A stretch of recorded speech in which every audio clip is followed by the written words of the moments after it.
Olá, amigas e amigos da TV Legislativa, nós estamos iniciando mais um programa Fala Vereador, aqui pelo seu canal 16 da NET e 19 da BTV. No programa de hoje estamos recebendo aqui no plenário do Poder Legislativo, onde usamos de cenário para este programa, o vereador Fábio Fiedler, do PSD. Tudo bem, vereador? Um prazer tê-lo conosco. Tudo ótimo, Marcão, tudo bem? É um prazer poder falar contigo e também com os nossos telespectadores que acompanham a TV Legislativa. O vereador Fábio Fiedler, que está retomando a sua cadeira aqui na Câmara de Vereadores, aqui no Parlamento, após seu afastamento proposto pelo Ministério Público, vereador. O que realmente aconteceu? Foi um período difícil, né, Marcão? A gente teve, praticamente, ao longo deste início da legislatura que a gente está,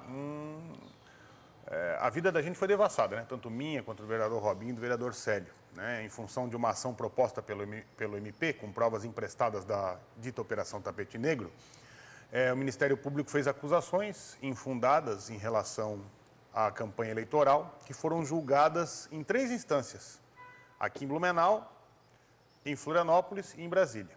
E depois do julgamento em Florianópolis, onde a gente teve... a gente não conseguiu ganhar, a gente perdeu, mas teve votos a nosso favor em Florianópolis. A gente recorreu a Brasília, porém, ali em Florianópolis, eles determinaram o nosso afastamento da Câmara de Vereadores enquanto o processo fosse julgado em Brasília. Vereador Fábio, só para que as pessoas possam entender, nós que somos leigos, são 3 instâncias. Na instância, o Ministério Público propôs, a instância de Blumenau aceitou, acatou, a instância de Florianópolis também acatou, com ressalvas, e aí foi para Brasília, é isso? Isso. O processo começou no dia 17 de dezembro de 2012, depois da eleição. Mesmo que as escutas foram emprestadas, ou seja, as provas para o processo eleitoral foram emprestadas de um outro processo, né, e que o Ministério Público já tinha conhecimento dessas escutas desde maio de 2012, eles esperaram todo o processo eleitoral, não entraram com a ação, esperaram o resultado da eleição, esperaram a véspera da diplomação para entrar com a ação, então, 5 meses depois de já terem todas as escutas sob sua guarda, e entraram com uma ação de cassação dos nossos mandatos.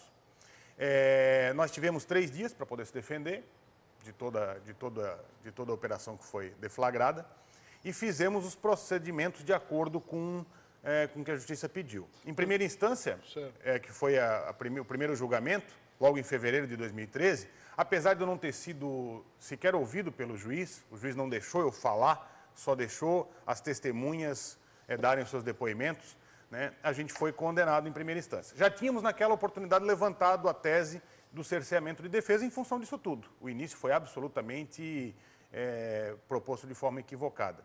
Porém, não tivemos êxito, né? E aí recorremos ao Tribunal Regional Eleitoral, Florianópolis.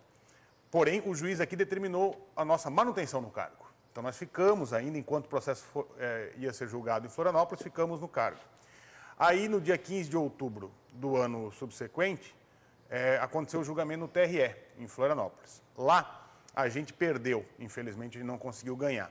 Mas lá, uma das juízas, a juíza Bárbara Lebarbechon, acatou a nossa preliminar de defesa, porque estava muito claro que o processo tinha sido feito de forma equivocada, de forma errada, não dando direito à defesa aos réus. E quem já sofreu uma injustiça, quem já passou por alguma injustiça na vida, sabe o quão difícil é quando tu tenta falar e tu não consegue falar, tu tenta se expressar e não consegue. A gente vê tantas injustiças acontecendo no dia a dia das pessoas, num posto de saúde, até no próprio Poder Judiciário. As pessoas tentam se explicar e não conseguem. Lá a juíza acatou a nossa defesa, mas foi vencida, 6 votos a 1. Mas abriu a oportunidade de nós recorrermos a Brasília. E aí, em Brasília, e quando isso aconteceu no dia 15 de outubro, eu que sou o autor da Lei Ficha Limpa, aqui no plenário da Câmara Municipal, aqui no Poder Legislativo de Blumenau, que vale para o Poder Executivo e para a Câmara, tu lembras disso? Pensei o seguinte, bem, fui condenado em segunda instância, não concordo com a condenação, mas tenho que respeitar ela. Pedi licença no dia 16 de outubro daquele mesmo ano, no dia subsequente à condenação, porque eu concordo, quem tem condenação em segunda instância não pode ocupar cargo público. Mesmo não concordando com a decisão de lá, eu cumpri aquilo que eu acredito, pedi minha licença da Câmara Municipal. E fiquei daí 1 ano e meio concentrado, única e exclusivamente na defesa do meu processo em Brasília. Vereador Fábio Fiedler, Esse foi os trâmites do processo. Sim. Agora eu quero saber a causa. As escutas telefônicas, o que diz as escutas telefônicas que levou aí o Ministério Público a propor aí a cassação do mandato? O Ministério Público passou 6 meses fazendo investigação em relação a esse processo. Fizeram busca e apreensão na minha casa, Marcão. Entraram, num dia que eu não estava em casa, abriram o guarda-roupa da minha família, do meu filho, da minha esposa, subiram no sótão de casa, vasculharam a casa inteira e não levaram sequer um papel, nada. Não levaram absolutamente nada. Puro constrangimento. Vasculharam a minha conta bancária, meu extrato de imposto de renda, meu telefone, e descobriram depois de 6 meses investigando toda a minha vida sem eu saber, portanto, se eu não sabia, eu estaria ali fazendo absolutamente com a confiança que eu sempre tive de fazer meu trabalho. Algumas ligações telefônicas que, teoricamente, me comprometeriam. 2 delas que causaram a minha condenação e que eu não tenho o menor problema aqui em comentar contigo. Uma delas foi de um cabo eleitoral meu que deu, antes do período eleitoral, um par de óculos, 2 óculos, para 2 crianças que tinham dificuldade de ir para a escola, de enxergar, novinhas, 6 aninhos, e não conseguiam ver. E disse na ligação telefônica que foi eu que paguei o óculos. Ele mesmo assumiu que não foi isso que aconteceu, né, que foi ele que pagou o óculos no caso, disse isso em juízo, o juiz desconsiderou isso e me condenou por essa ligação. Ou seja, por ter tentado colaborar, ajudar, mesmo que não seja eu diretamente, mas um cabo eleitoral meu, a 2 crianças que não enxergavam. E a segunda ligação, talvez a mais polêmica, foi na comemoração do asfalto da rua Carlos Richibiter. É uma obra que a comunidade esperava há 40 anos, a comunidade lá sabe o quanto eu me empenhei no mandato passado para que pudesse sair o asfalto da rua Carlos Richibiter, que na realidade, além do asfaltamento, junto com a rua de trás, forma um parque ciliar, com ciclovia, com tudo isso, ali para a comunidade, que esperava há muito tempo isso. E quando aconteceu isso, o então secretário de Obras, Alexandre Brolo, me ligou e disse: olha, Fábio, deu certo, assinaram o convênio, vai sair a obra da Carlos Richibiter. E eu comemorei com ele a obra, o tempo que isso estava sendo esperado pela comunidade e tudo isso. Eu e o Alexandre Brolo temos ainda uma amizade muito grande, e ele trabalhou sempre na minha campanha. E eu falei para ele: pô, Brolo, ali que legal, né? Ali acho que a gente vai conseguir uns 300 votos, mas se não uns 150 votos. No final da ligação, eu especulei votos para aquela comunidade. Aí eu lhe pergunto, Marcão, isso era antes do período eleitoral também, inclusive a gente fala sobre isso na ligação. Né? Quem é o comerciante que abre o seu comércio e não quer vender os seus produtos? Né? Ou o prestador de serviço que abre uma prestação de serviço qualquer e não vai oferecer o serviço ou não quer vender o seu serviço? A gente não pode ser hipócrita e viver num mundo de fantasia e dizer que um político que almeja, batalha, cumpre o seu papel legislativo, que era o meu papel de vereador, brigar para que a obra saísse, cobrar em nome da comunidade. Eu fui eleito para isso, estava no meu mandato e no exercício do cargo. Aí quem é o político que briga, luta, batalha e que no período eleitoral, que nós estávamos dizendo, no pré-período eleitoral, não vai pensar, não vai especular, né, votos em função daquilo ali. O que aconteceu? Em juízo foi esclarecido. O próprio presidente da Associação de Moradores falou que eu não fui lá pedir voto em função da obra, que eu não coloquei placa na rua em função da obra, não teve agradecimento em função da obra. Pô, eu cumpri só o meu papel legislativo, de solicitar, de pedir, isso faz parte do nosso papel aqui. E eu não estava ali como membro do Executivo, eu estava como vereador pedindo. Que reivindicou através da comunidade. Eu, inclusive, anexei reivindicações dos últimos 15 anos de indicações de vários vereadores pelo asfaltamento da Carlos Richibiter, pois não foi suficiente e, mesmo assim, o juiz me condenou. Então, foram esses 2 fatos que acabaram levando a minha condenação. Mas mesmo esses 2 fatos, que foram motivo da condenação, não foram colocados, feitos de forma adequada dentro do processo. Um processo que tem 30 mil horas de escuta, selecionaram 15 minutos para o meu processo, descobriram só esses 2 fatos e, mesmo assim, não me deram acesso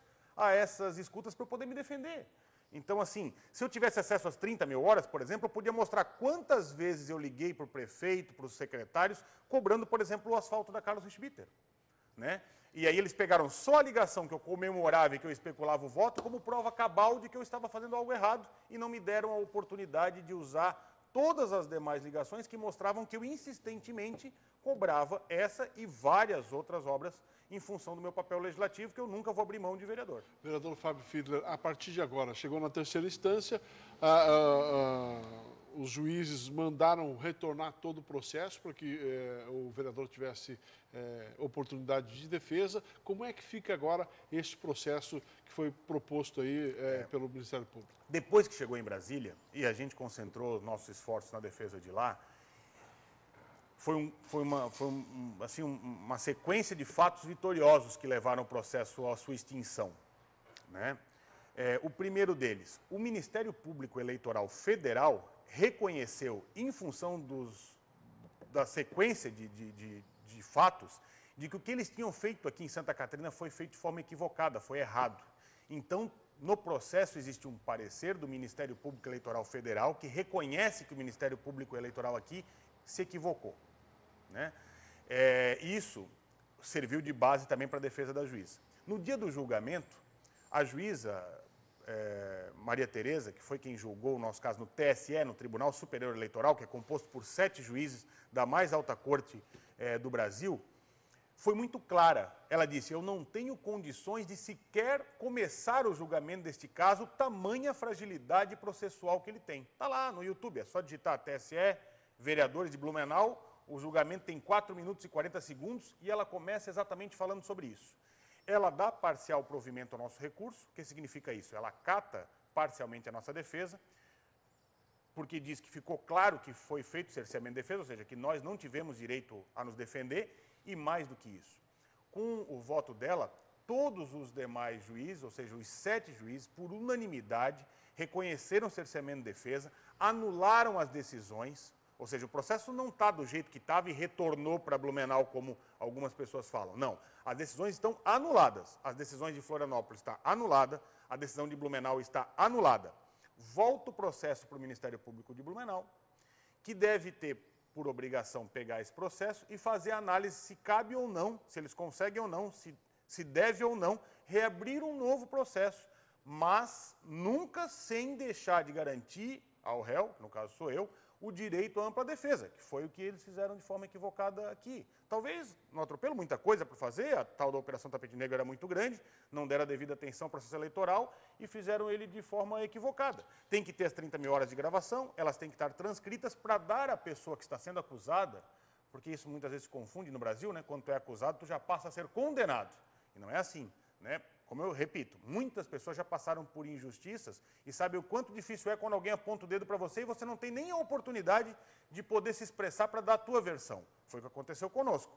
Então, se o Ministério Público entender, né, que tem condições de fazer isso de forma adequada, ele pode ou não reabrir o processo. É neste pé que está. O processo está extinto, não existe mais, nós ganhamos a ação no TSE, e a partir de então, Marcão, e esse é que é o mais importante de tudo, é página virada, né, manga arregaçada e trabalho pela comunidade, que foi o que eu sempre fiz. Então, assim, não tenho problema de falar sobre esse assunto, exatamente porque sei que tudo aquilo que eu fiz ao longo do tempo, antes do meu afastamento da Câmara, foi única e exclusivamente cumprindo o meu papel legislativo de vereador, trabalhando pela comunidade. Não quero parar aqui, quero seguir adiante, mas preciso, neste 1 ano que me sobra de mandato aqui, 1 ano e meio, fazer todo o meu mandato de 4 anos em 1 ano. Então, a gente tem muita coisa para conversar aqui no Fala Vereador de hoje. Tá certo. Vereador, o senhor, já retomando os seus trabalhos aqui na Câmara de Vereadores, o senhor, numa das primeiras proposições apresentadas aqui, foi justamente uma emenda ao regimento interno para se criar uma comissão permanente na Casa Legislativa para discutir a prevenção de enchentes e desastres naturais. Veio bem ao encontro justamente a catástrofe que viveu o oeste do estado de Santa Catarina na semana passada. Eu quero falar sobre isso no próximo bloco, pode ser? Ótimo, obrigado. Nós vamos a um breve intervalo e daqui a pouquinho a gente retorna conversando com o vereador Fábio Fiedler, do PSD. É um minuto só, a gente já volta.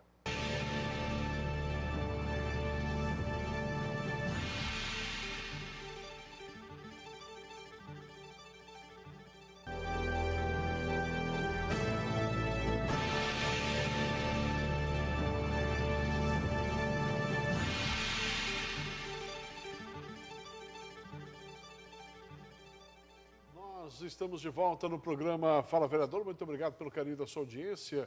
Para você que não acompanhou o bloco passado, nós estamos recebendo aqui no plenário do Poder Legislativo o vereador Fábio Fiedler, do PSD. No bloco passado, explicou toda a situação do seu processo que foi proposto aí pelo Ministério Público e o porquê ele está de volta na Câmara de Vereadores, reassumindo o seu cargo, o seu mandato aqui no Parlamento de Blumenau. Dando sequência ao programa, vamos falar agora sobre uma das primeiras ações suas como parlamentar nesse seu retorno. É uma emenda ao regimento interno desta casa, vereador, falando justamente sobre a instituição de uma comissão permanente para tratar justamente de prevenção a enchentes e catástrofes. Isso. Gostaria que o senhor falasse um pouquinho sobre isso. É muito propício, né? A gente está conversando sobre isso nessa semana em função do que vivem os nossos irmãos lá de Xanxerê, de Ponte Serrada, do Oeste Catarinense, em função do tornado que aconteceu lá. Eu entrei nesta Câmara Municipal, Marcão, tu lembras bem disso, tu já estavas aqui, em 2009, né? Absolutamente em seguida a catástrofe que assolou nossa cidade em 2008. Então, quer dizer, eu entrei no trabalho aqui falando sobre isso. Em 2008, eu já trabalhava na prefeitura, mas fui candidato a vereador e me elegi em outubro. E em novembro aconteceu toda aquela catástrofe e eu já me inseri no gabinete da crise junto com o prefeito João Paulo Kleinobing, à época, para colaborar, para ajudar, e acabei ajudando nas tentativas de dar acesso às comunidades que estavam isoladas. Foram dias de muito trabalho e tal. E depois, quando a gente começou o trabalho na Câmara, em fevereiro, eu instituí uma comissão aí provisória, né, de acompanhamento de todos os recursos que vinham para a reconstrução de Blumenau, municipais, estaduais e federais. E lá foi um aprendizado, 6 meses de comissão, foi uma pós-graduação em relação a isso. Por quê? Porque eu descobri, dentre várias coisas que estavam erradas no nosso país, algumas já mudaram para melhor e outras continuam exatamente como estão, mas é que desastre natural, enchente, tornado, furacão, no Brasil só se resolve esse tipo de assunto com medida provisória. Ou seja, ninguém tem dinheiro para isso. Aconteceu uma tragédia, a presidente ou o governador tem que passar o pires nas secretarias, tira um pouquinho dali, um pouquinho daqui e tal, não sei o quê, tira de algum lugar e aí, se der, né, bota esse dinheiro para a Defesa Civil poder reconstruir. Muitas vezes isso passa semanas, meses, não dá tempo para isso. E também não contempla todo o volume Não contempla, nós tínhamos que ter pelo menos um fundo específico garantidor, que até no final do ano pode ser usado em outra coisa, mas ao longo do ano fica à disposição da Defesa Civil, dar orçamento realmente para atender urgência e emergência em caso desse, como aconteceu agora lá em Xanxerê. Mas bem, isso ainda não acontece. Vocês viram, o ministro da Integração Nacional teve que vir a Xanxerê, analisar o caso para ver de que forma eu liberar, e durante aqueles 2, 3 primeiros dias não tem tempo para isso. As pessoas precisam de colchão para dormir, precisam de roupa para comer, aliás, precisam de alimento para comer, precisam de roupa porque perderam tudo. Quer dizer, os primeiros dias são muito críticos. E não se tem dinheiro, só se tem burocracia. Tem que primeiro decretar estado de calamidade, senão não pode fazer nenhum processo licitatório emergencial de compra. Não dá tempo para isso, né? Então, na minha volta para a Câmara, eu elegi algumas bandeiras para trabalhar. E uma delas é essa. Blumenau sempre passou. Tomara que nunca mais passe, mas a gente sabe que é difícil, né? Muitas obras estão sendo feitas realmente na questão de prevenção de cheias, mas tu conversa com as pessoas sobre isso, as pessoas não sabem que obras são, aonde são, como são feitas, estão paradas, estão andando, por que está parado, por que está andando, tem dinheiro, não tem dinheiro, as pessoas não têm informação sobre isso. Então, a minha ideia, eu tive a grata satisfação de fazer a proposta de emenda ao nosso regimento interno, que precisa ter 1/3 das assinaturas dos vereadores para poder ser proposta, né? E eu então, tive já consegui, todos os vereadores assinaram, foi muito legal, os 15 vereadores assinaram, né? A gente vai criar essa comissão permanente na casa, que vai dar a possibilidade e a obrigação dos vereadores de estarem por dentro de todos os assuntos relacionados à prevenção de cheias. Nós vamos ter que ter relatório completo, nós vamos ter servidores trabalhando nisso, nós vamos ter o acompanhamento. Por que a obra da margem esquerda do rio Itajaí-Açu, que começou já há tanto tempo atrás, está lá parada? Por quê? Não é só a comunidade da Rua Uruguai que quer saber, todas as pessoas de Blumenau querem saber, né? As obras de aumento das barragens que ficam no Alto Vale, já foram concluídas? Não foram. Se chover, vai aguentar mais água lá? A gente vai ter a oportunidade de estar abrigado em função disso? O radar meteorológico. Foi anunciado, inaugurado, né? Teve deputado que chegou a bater foto lá E agora, na hora de prever o tornado, descobrimos, não tinha nem área de abrangência, né, para o oeste de Santa Catarina, e mesmo que ele não fosse no oeste, que ele fosse aqui no Vale do Itajaí, não estava funcionando, a fonte de alimentação dele não estava funcionando. Pô, isso tudo tem que estar à disposição das pessoas.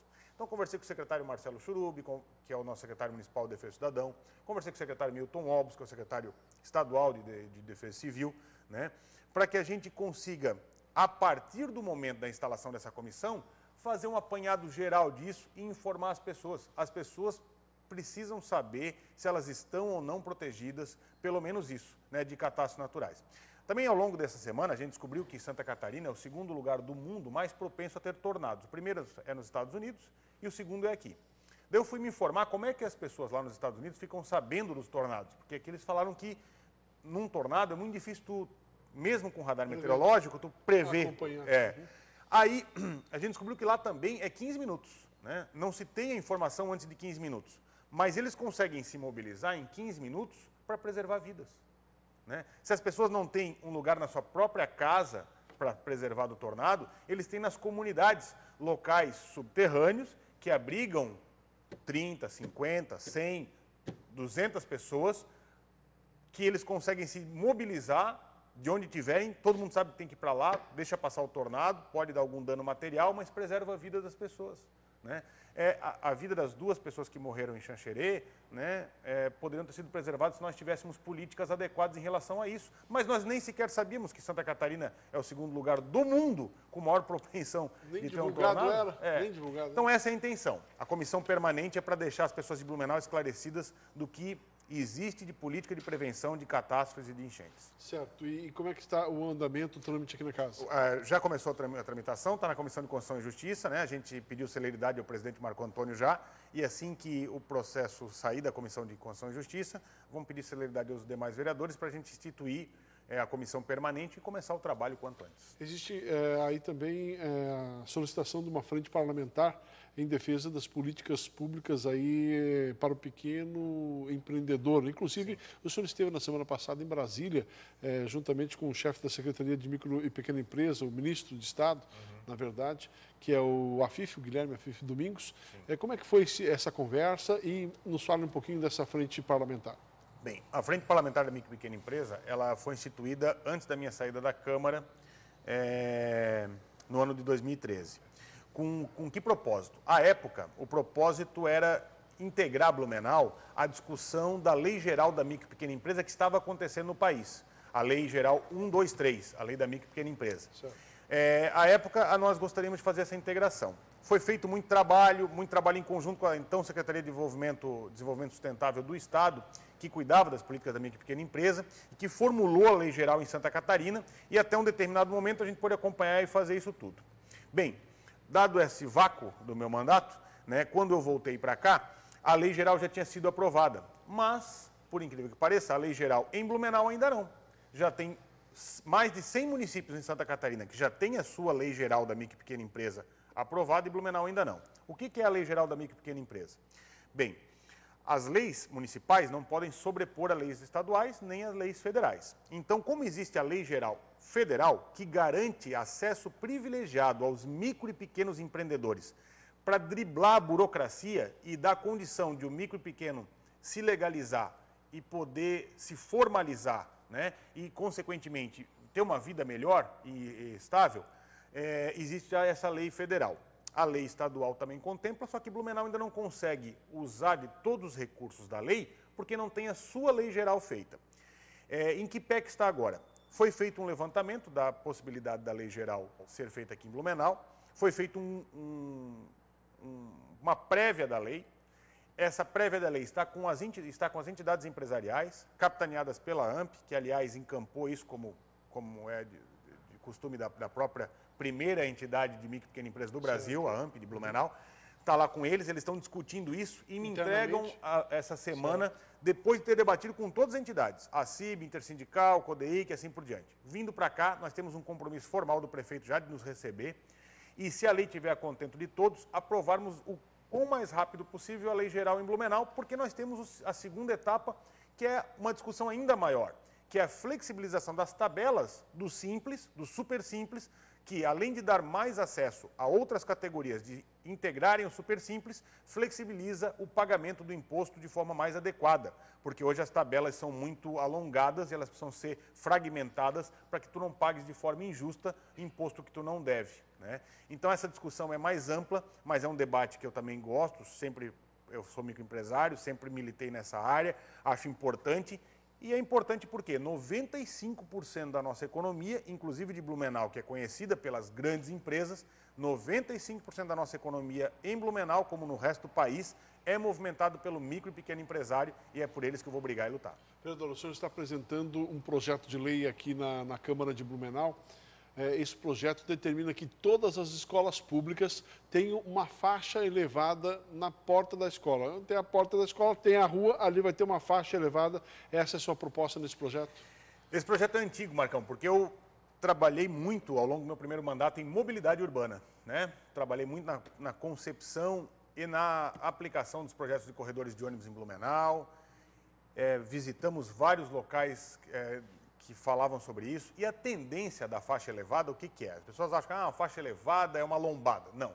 A faixa elevada é dar prioridade no trânsito para quem precisa de prioridade, que é o pedestre, que é a mãe com carrinho de bebê, que é o cadeirante, que é o portador de necessidade especial, que é o cego, mas acima de tudo, que é o pedestre, aquele que não está cercado pela moto, pelo carro, pelo ônibus, pelo caminhão. É o mais frágil da mobilidade urbana, do trânsito. A faixa elevada significa colocar ao nível da calçada a rua onde trafegam os veículos, para que fique entendido para quem está de carro, de moto, até mesmo de bicicleta, que aquele espaço ali é de preferência do pedestre. Então esse é o conceito, né? Então muitas vezes a gente fala, porque eu vi uma faixa elevada lá em Balneário Camboriú, pô, funciona legal, porque aí os carros têm que parar. Não é, os carros têm que parar porque o piso ali está ao nível do pedestre, mostrando que quem tem prioridade ali é o pedestre. E não existe prioridade maior, no meu ponto de vista, eu que sou pai de 2 filhos, do que darmos prioridade às crianças na frente das escolas na hora da saída delas. Aí os caras me falam, porra, Fábio, mas tem escola que nem calçada tem. Exatamente. Está aí mais um motivo para que a gente consiga, junto com as faixas elevadas, que, aliás, já tem emenda parlamentar garantida do deputado federal João Paulo Kleinobin, de 2 milhões de reais para esse ano, à disposição do prefeito Napoleão, para que a gente possa prioritariamente trabalhar mobilidade urbana, e eu vou lutar muito para que esse dinheiro seja utilizado na construção dessas faixas, porque uma das alegações dadas pelo prefeito quando vetou a primeira vez o projeto em 2013, quando eu apresentei, é que não tinha orçamento para isso. Agora vamos dar a solução e vamos dar o orçamento e vamos trabalhar muito para que a gente consiga colocar, implantar na frente das escolas a faixa elevada para dar prioridade às crianças que precisam andar a pé na frente das escolas. Tá certo, vereador Fábio Fiedler, obrigado pela sua presença aqui no programa. Com certeza vamos acompanhar seu mandato, seu trabalho e com certeza teremos o vereador aqui de novo no Fala. Ok, obrigado Marcão, obrigado a você que nos assistiu, estamos à disposição para poder conversar bem com a comunidade. Obrigadão. Sucesso. Fala, vereador, fica por aqui. Conversamos hoje com o parlamentar Fábio Fiedler.